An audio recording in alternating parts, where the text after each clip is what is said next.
121 will probably push just a little bit under or over. The chats were on fire. A lot of people were saying this, a lot of people were saying that, a lot of people liked it, a lot of people don't. Guys, welcome back to the channel. My name is Dave and we are here in beautiful New Jersey. It's a nice day out, but this morning Harley dropped a video teasing their new CVOs. And did they do enough to spark interest in people buying these bikes? Let's get on this bike and talk about it. Before we talk about it, let's get this cold start.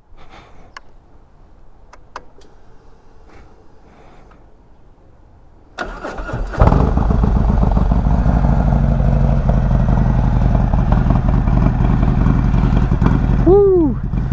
It's running nice.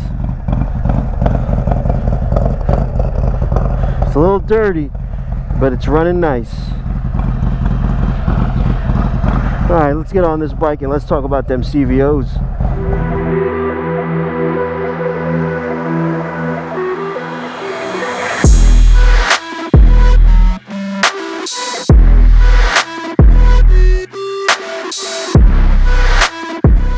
We're here in beautiful New Jersey.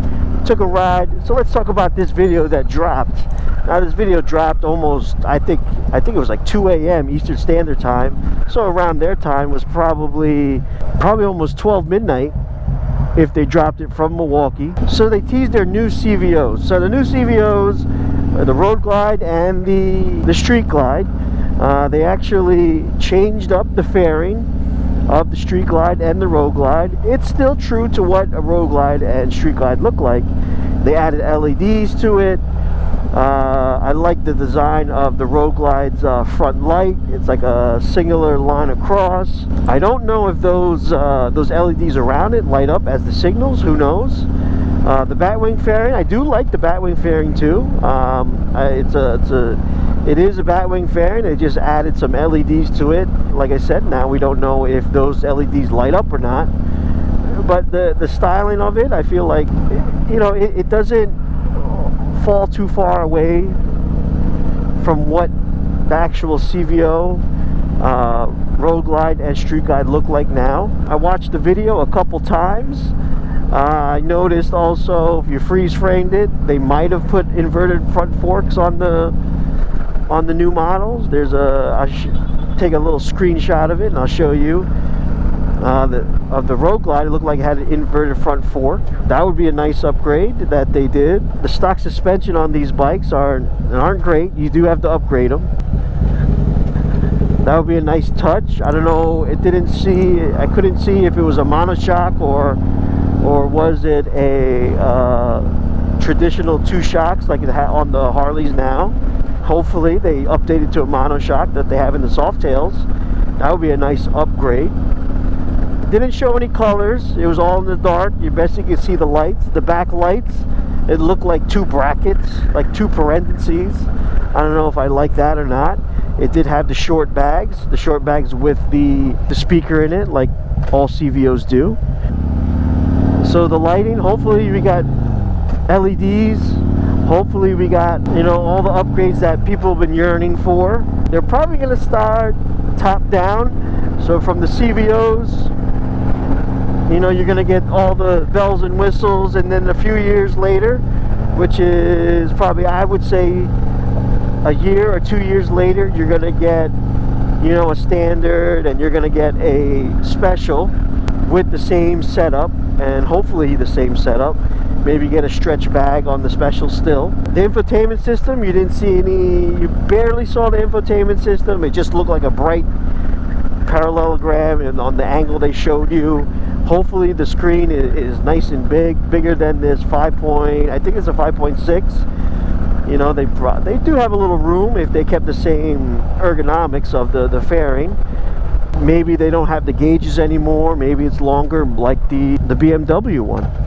And you have everything on an instrument cluster that's digital. We did also see a quick preview. It says 121 engine.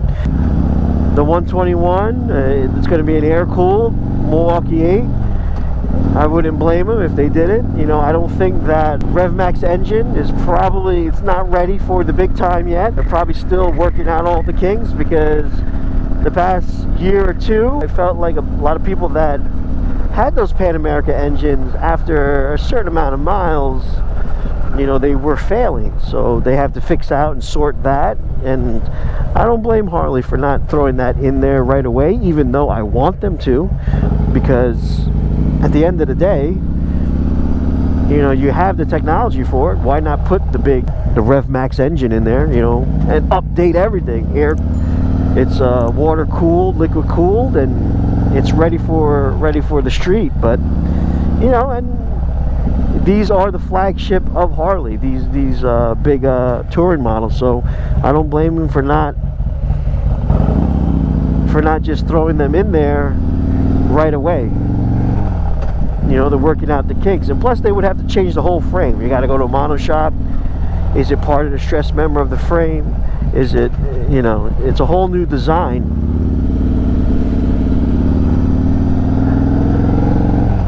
You know, the 121, so I would guess the 121 will probably push just a little bit under or over 100 HP, probably 3 or 4 horsepower above and below. We'll see what that happens. I'll also think the torque will probably be around 120, 125. Don't get me wrong, that's these motors, they're tried and true now. Everyone's working out the kinks.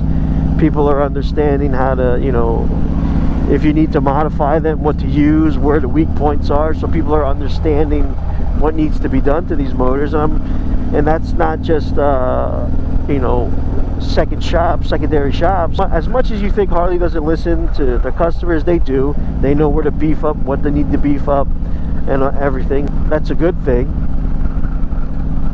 You know, these air-cooled motors, they do produce a lot of heat, and which I don't particularly like, that they're going bigger, because you're going bigger, it produces more heat, and yet out of the factory it's gonna run lean. Now, there's other ways to keep this engine cool, but you know, you have to go to the aftermarket. Would I pay $55,000? Well, I'm only speculating how much this would cost. I'm thinking that the new CVOs are going to cost $55,000, but I'm speculating that if I spent that kind of money on a CVO and it still needs more upgrades than what it is, I'm sorry, it's frustrating. I wouldn't want it, and I don't think it's, you know, it's feasible that you should. You know, if you're going to get the top of the line stuff from Harley, you should get the top of the line stuff from Harley and never have to change a thing on this on that motor.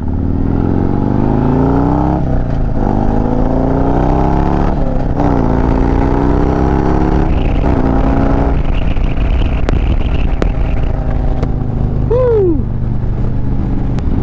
You know, they really didn't talk much about it. That you was just showing clips and cutaways and all these cool and nifty tricks to tease you a little bit, to show you what they want you to see. And we're gonna find out on June 7th. They're having a live event for this. They'll probably talk about it, colors, performance, what else,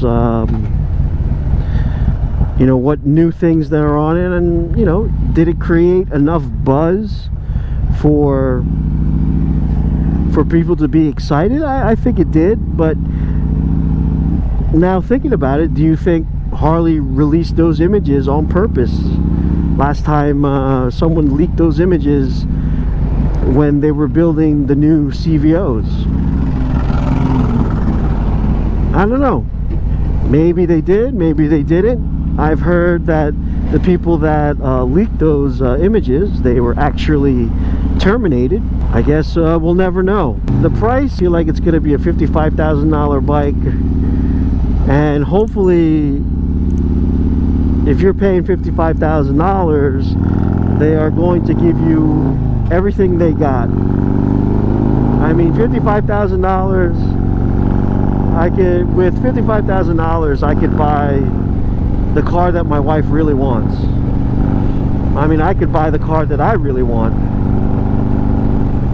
But at the end of the day, if you have to justify to customers what they're paying for. If not, they're going to go somewhere else. Yes, I know Harley, it's a name, it's a brand.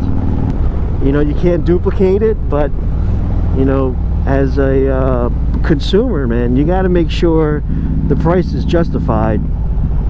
And hopefully with some of the things I talked about, with the new fairing, with the inverted forks, with the bigger engine, maybe with the infotainment system, hopefully they can justify a big price tag. And I think if you can justify the big price tag and start trickling all that stuff into the other bikes, you know, over the years, I think a lot more people will come to Harley and buy. But right now, as of right now, a lot of people, I think a lot of people don't, the younger demographic, look at Harley and just look at it almost as a, you know, maybe like a Hellcat, or like a, you know, one of the Camaros or a Mustang. It's out of reach right now. I can't get it. Now, you know, a 20-year-old riding this bike, no, I don't think 20-year-olds would ride this bike. 30-year-old, yeah, maybe. But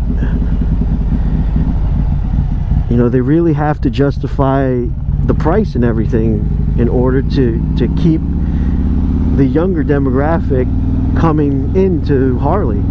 So, you know, that's just my opinion on what went down this morning. All the fun stuff. You know, the chats were on fire.